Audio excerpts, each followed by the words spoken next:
তো এই হাদিস থেকে আমরা 4টি মাসের নাম পেলাম, জুলকাদা, জুলহিজ্জা, মুহররম এবং রজব। তো আজকে আমি যেই মাসটি নিয়ে আলোচনা করব সেটি হচ্ছে মুহররম মাস। মুহররম মাসের অনেক গুরুত্বপূর্ণ ফজিলতপূর্ণ একটি আমল হচ্ছে আশুরার সিয়াম। রমাজানের সিয়ামের পরে সবচেয়ে গুরুত্বপূর্ণ, সবচেয়ে শ্রেষ্ঠ সিয়াম হচ্ছে মুহররম মাসের সিয়াম। হাদিসটি আপনি পাবেন সুনানে আবু দাউদের মধ্যে 4529 নম্বর হাদিস। হাদিসটি আবু হুরায়রা রাদিয়াল্লাহু আনহু বর্ণনা করেন, রাসূল সাল্লাল্লাহু আলাইহি ওয়াসাল্লাম বলেছেন, আফজালুস সিয়ামি বাদা শাহরি রমাদান শাহরুল্লাহিল মুহররম। রমাজান মাসের সিয়ামের পরে সবচেয়ে গুরুত্বপূর্ণ, সবচেয়ে ফজিলতপূর্ণ সিয়াম হচ্ছে আশুরার সিয়াম। এটি সবচেয়ে গুরুত্বপূর্ণ। তাহলে বোঝা গেল রমাজান মাসের সিয়াম সবচেয়ে গুরুত্বপূর্ণ, সবচেয়ে ফজিলতপূর্ণ, তারপরে সর্বশ্রেষ্ঠ, তারপরে সবচেয়ে ফজিলতপূর্ণ সিয়াম হচ্ছে আশুরার সিয়াম।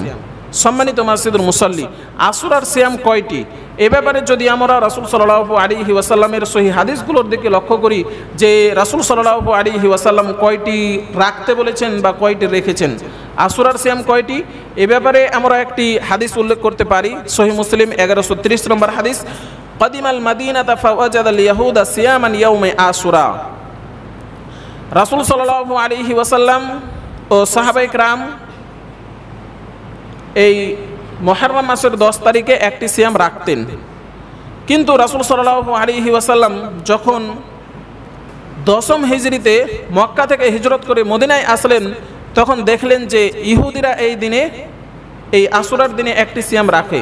ফাকালা লাহুম রাসূলুল্লাহ সাল্লাল্লাহু আলাইহি ওয়াসাল্লাম মা হাদাল ইয়াউমুল্লাযী তাসুমুনাহু। রাসূল সাল্লাল্লাহু আলাইহি ওয়াসাল্লাম জিজ্ঞাসা করলেন, ও ইহুদিরা, তোমরা এই দিনে কেন সিয়াম রাখো? ফাকালু হাদা ইয়াউমুন আযীম। ইহুদিরা বলল, এটি একটি মহান দিন, বড় উৎসবের দিন। কেন?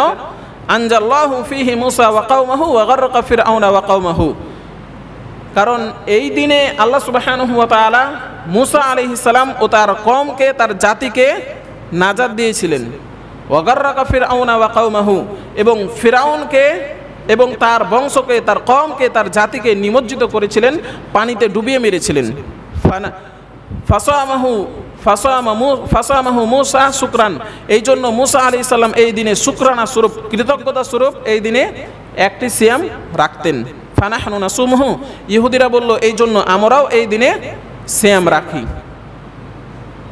ফাকাল রাসূলুল্লাহ সাল্লাল্লাহু আলাইহি ওয়াসাল্লাম ফানাহনু আহাক্কু ওয়া আওলা বিমূসা মিনকুম। তখন রাসূল সাল্লাল্লাহু আলাইহি ওয়াসাল্লাম ইহুদিরাকে বললেন, আরে কি বলো, তোমাদের চাইতে মূসার ব্যাপারে তোমাদের চাইতে আমাদের অধিকার বেশি। ফাসামা রাসূলুল্লাহ সাল্লাল্লাহু আলাইহি ওয়াসাল্লাম ওয়া আমারা বিসিয়ামিহি।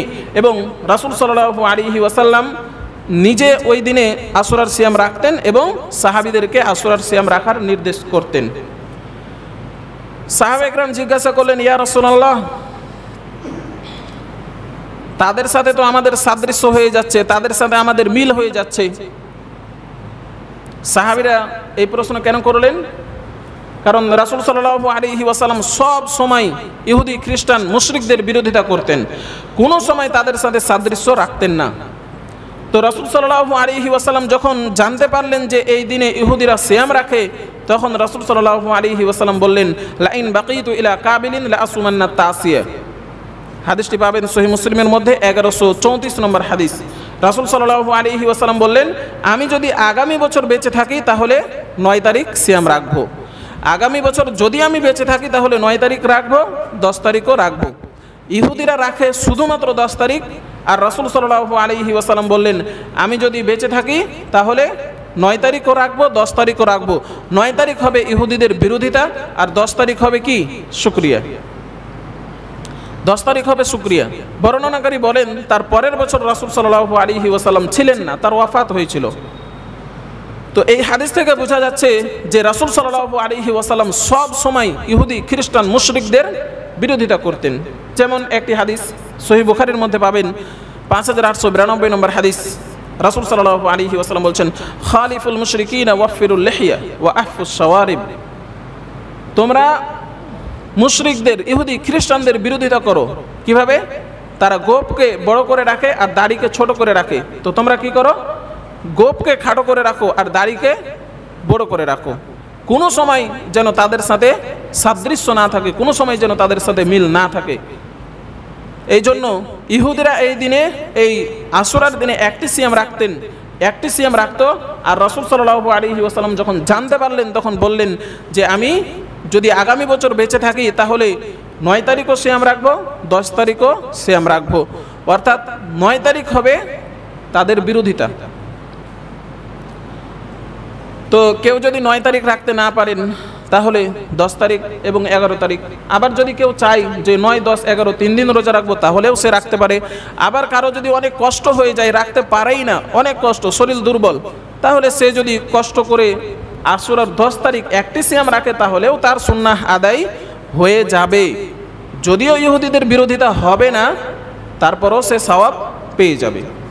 সম্মানিত মসজিদের মুসল্লি, এবার আসুন এই আশুরার সিয়ামের ফজিলত কি, এই ব্যাপারে যদি আমরা রাসূল সাল্লাল্লাহু আলাইহি ওয়াসাল্লামের হাদিসগুলোর দিকে লক্ষ্য করি তাহলে দেখতে পাই সুনানে আবু দাউদের মধ্যে একটি হাদিস পাবেন, 2425 নম্বর হাদিস। হাদিসটি কাতাদা রাদিয়াল্লাহু আনহু বর্ণনা করেন, রাসূল সাল্লাল্লাহু আলাইহি ওয়াসাল্লাম বলেছেন, সিয়ামু ইয়াউমি আশুরা ইন্নী আহতাসিবু আলাল্লাহি আইয়ুকাফিরা সানাতাল্লাতী ক্বাবলাহু। রাসূল সাল্লাল্লাহু আলাইহি ওয়াসাল্লাম বলছেন এই আশুরার সিয়াম রাখার কারণে আমি আল্লাহ